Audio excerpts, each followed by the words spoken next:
long are we going to sit around and complain how bad things are and how tired we are working like slaves day to day, year after year, to simply survive and somehow take care of our children? How much longer are we going to sit and watch the world around us being destroyed and our economy collapse? What are we going to do when it all collapses? Do we have a plan? Is there a plan? What if no one is coming to save us? We have to save ourselves. If we don't do something now, it may be too late for all of us, and our children will inherit a miserable world of absolute control and lifelong slavery. If you live in a small town that is feeling the effects of economic decay, please watch this short presentation to see how easily you can turn your town into a vibrant place of prosperity and abundance for everyone. My name is Michael Tellinger. Welcome to the One Small Town Can Change the World Plan of Action.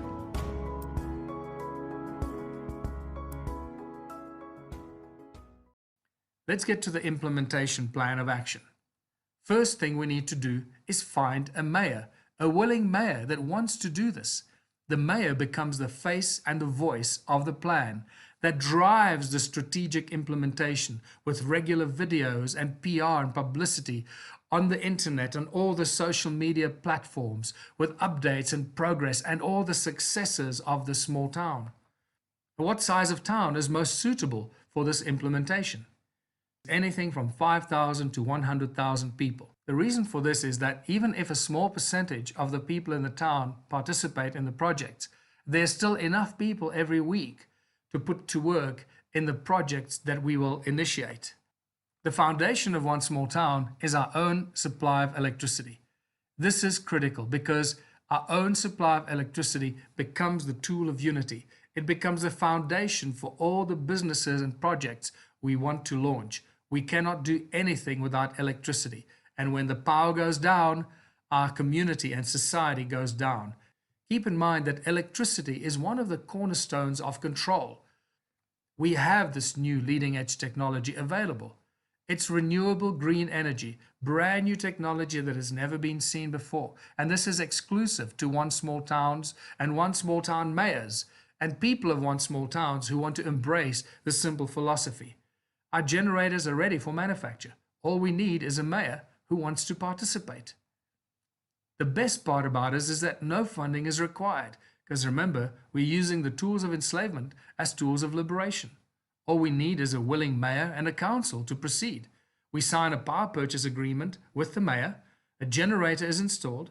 Once the generator is paid off, it belongs to the community, and the electricity belongs to the people. So who pays for the generator? Firstly, either an investor who will exit after a set of profits are reached. This could be a 3 to 10-year plan, or based on the size of town and the electricity requirements, or a bank loan linked to a power purchase agreement between the municipality and Ubuntu Planet. And the community pays off its own generator in its own time with normal monthly income from electricity rates. And this will truly become electricity for the people, by the people, owned by the community in perpetuity. The community can set its own electricity rates, and most importantly, the income from electricity remains in the community, remains in your town. This provides millions of funds available every month for service delivery and all kinds of community projects. Imagine a town of 10,000 people, an average $100 per month electricity bill. This is $1 million for the community every month. Very few small towns around the world have $1 million to spend every month on service delivery and community projects.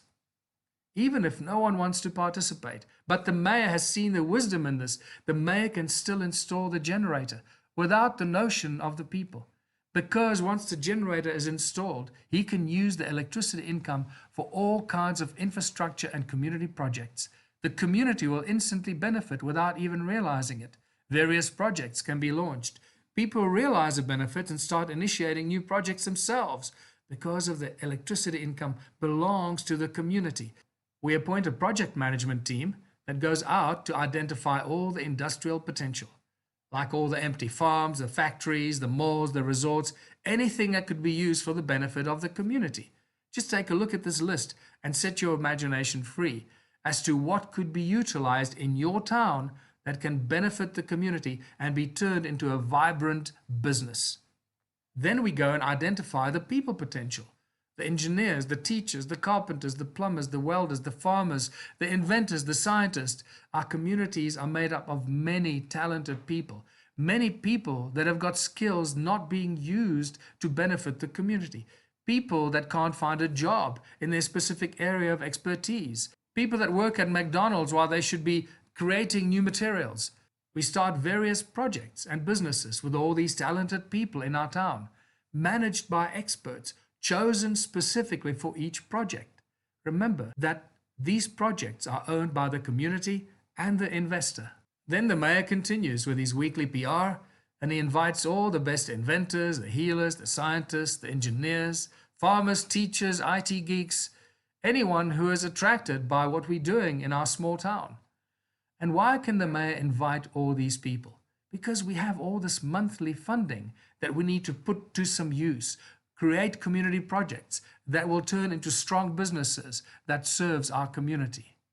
How does it work? How do people participate and benefit? Well, we expect people to contribute just 3 hours per week to the community projects.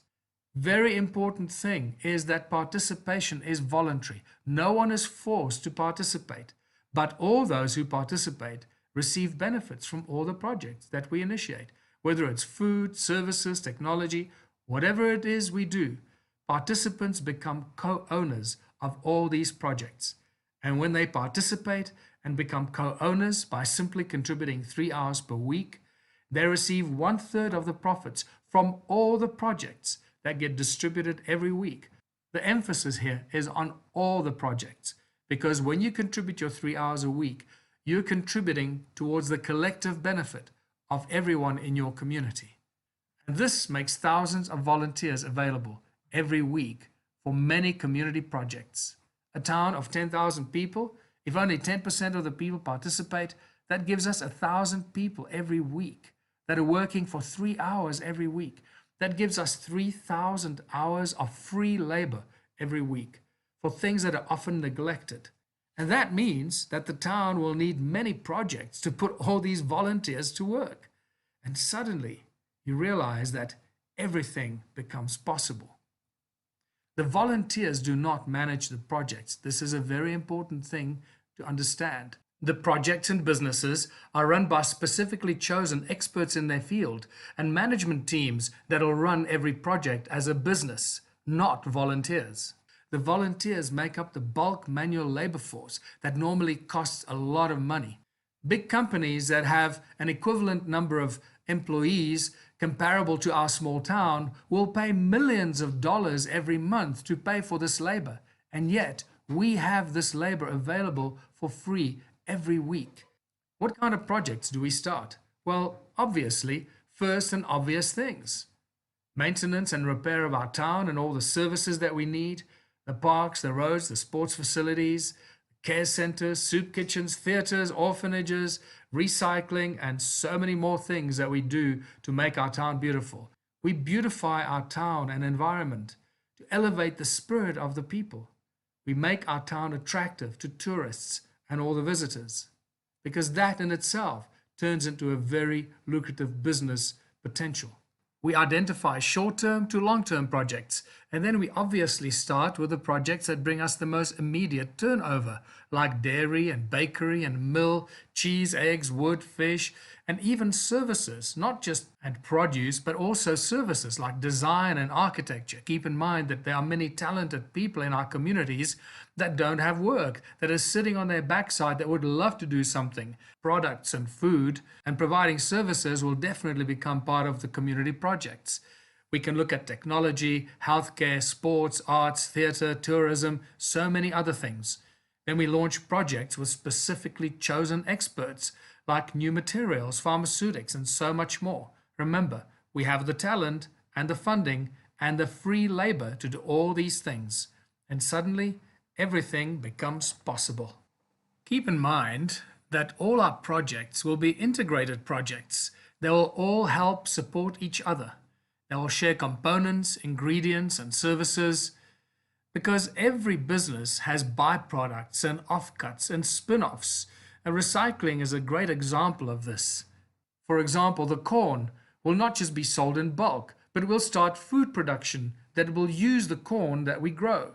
Wheat flour in our bakery, research and publishing and education and training, cotton, hemp, wool and bamboo in textile manufacturing, technology in the IT and electronic manufacture, new materials in engineering and construction, pharmaceutics and healthcare centers, forestry and the building industry, and veterinary services on our farms and general requirements by our people. So how do we turn our projects into profit machines? We calculate what we need as a community, as a town, and we produce at least 3 times as much. And then we sell and export the surplus. And we can do that cheaper than anyone else. How do we do this? Because of our free cooperative labor force. It's not rocket science. We become a powerful united labor force, and we can compete with any large corporation anywhere in the world. How do we distribute the profit share between the investors and the community? We keep it simple. 1/3 of profits goes to the investor, 1/3 goes to the people from the community who contribute their 3 hours per week, and 1/3 goes to the municipality for maintenance, upgrades, and launching new projects. Obviously, these new projects will be launched in consultation with the community. This is what brings us to what I call investor appeal and a future investment rush into small towns that participate in these projects. Because after the first few corner investments have been taken, whether it's the farming or the large pharmaceutics or the engineering or whatever it is, the cornerstone investments in our community that start to bring in very large returns, we will no longer need any more investments. No more investors will be required.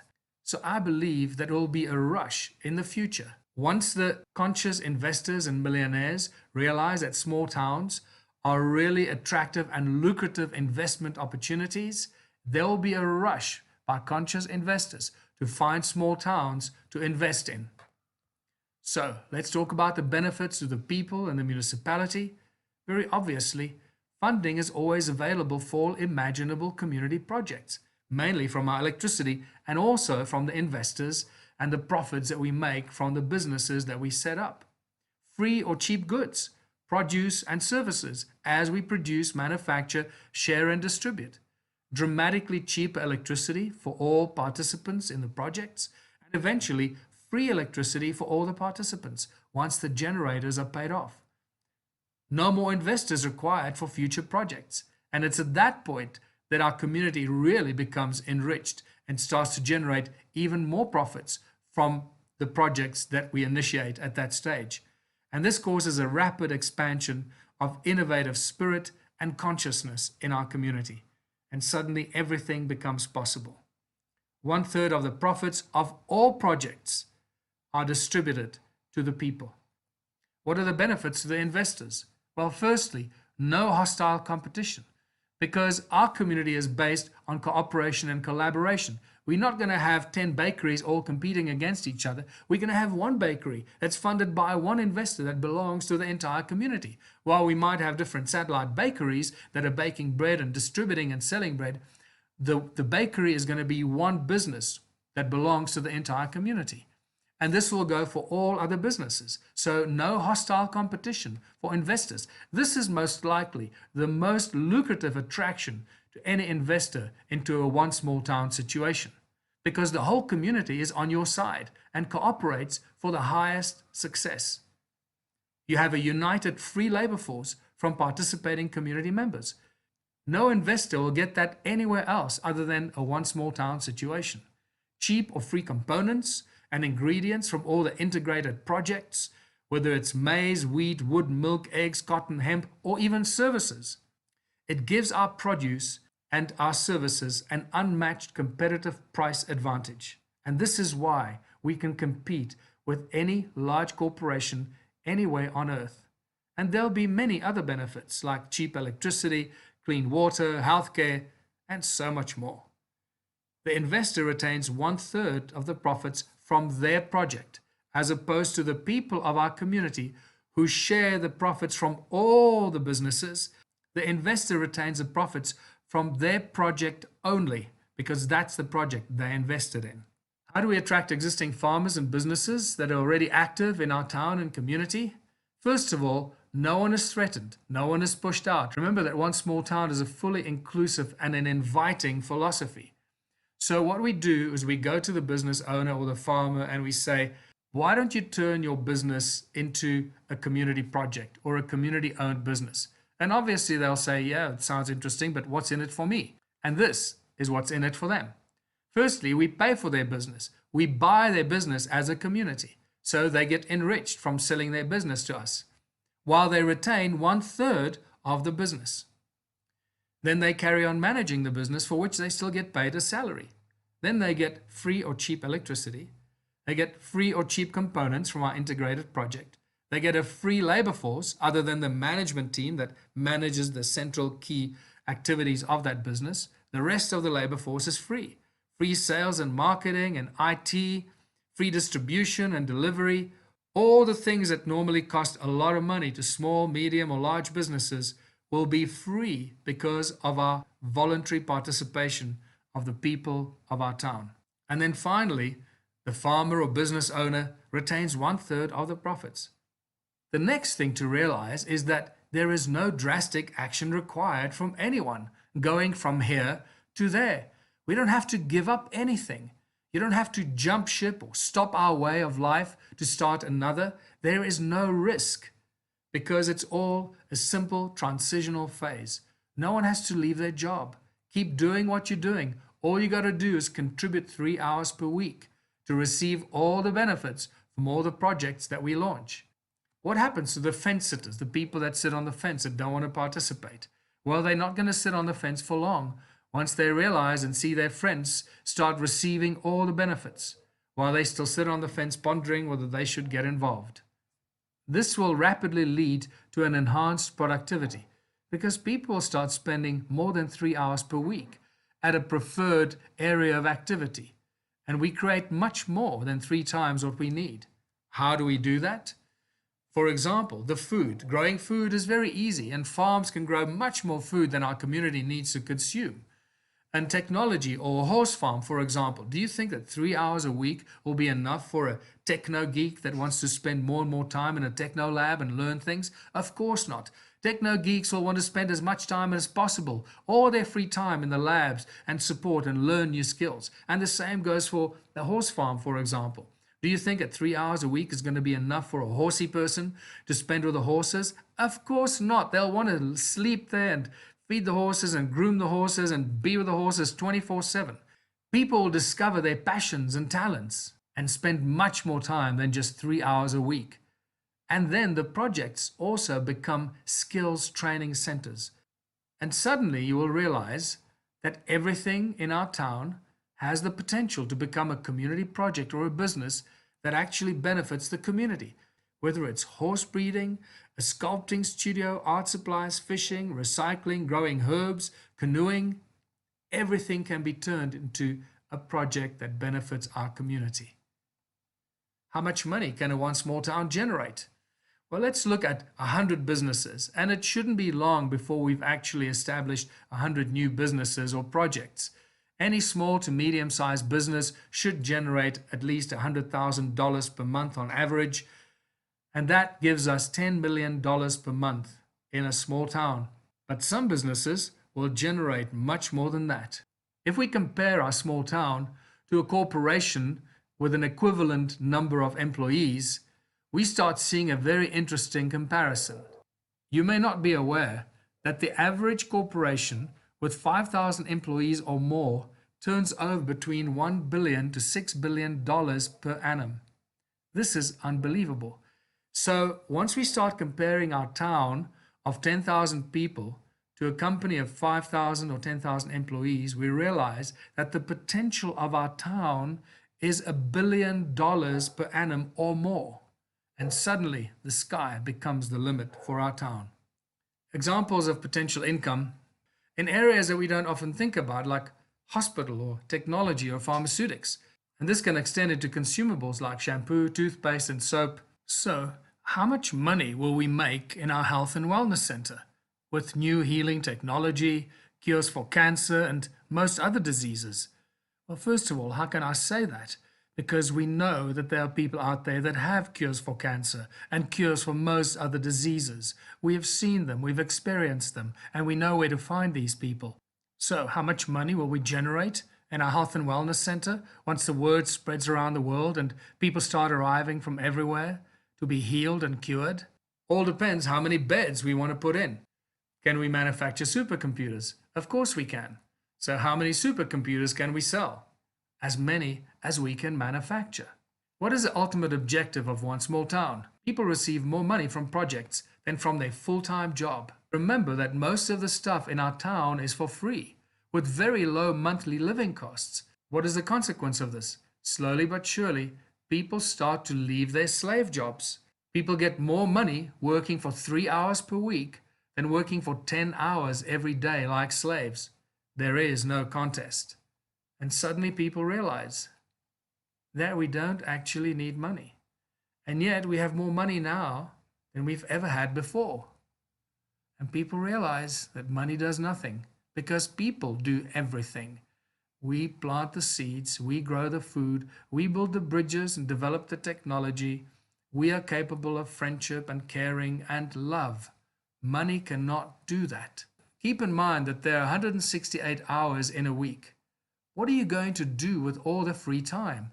You'll have 165 hours per week left for yourself after you've contributed your 3 hours per week.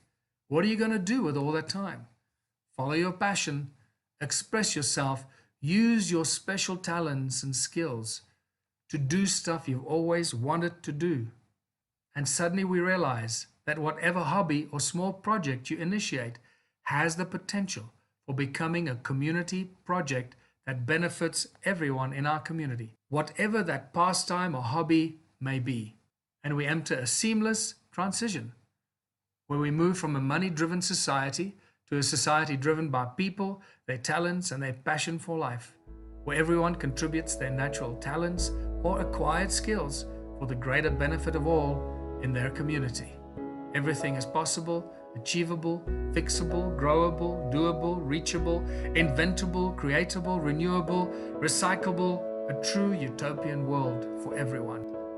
And so, in a strange twist of fate, we use the tools that enslave us, like money, corporate structure, greed, and profit, to free us from that slavery, as we build an unshakable new foundation of prosperity in which the tools of enslavement have no more effect. So, what are we waiting for? Who are we waiting for? No one is going to save us, especially in our small towns. We have to save ourselves. There has never been a simpler way to unite the people and create abundance and prosperity for everyone. And there has never been a more lucrative safe haven investment opportunity for conscious millionaires to participate in creating a true utopian future for themselves and a lasting legacy for their children and all future generations. If you live in a small town, do something. Well, what should you do? First of all, share this video with everyone. Show your mayor. Read the Ubuntu book. Get it on our website. Read the proposal to the mayor and other documents on our website. Tell them to contact us because we are ready to work with you. And if you don't get a positive response from your mayor, do the next obvious thing. Run for mayor. Use the foundation of the One Small Town strategy as your running campaign. So, which will be the first small town to start the domino effect? Why not yours? We believe that one small town can change the world, and one small town will change the world. So let's make the world a better place, together. Until next time, this is Michael Tillinger. Bye for now.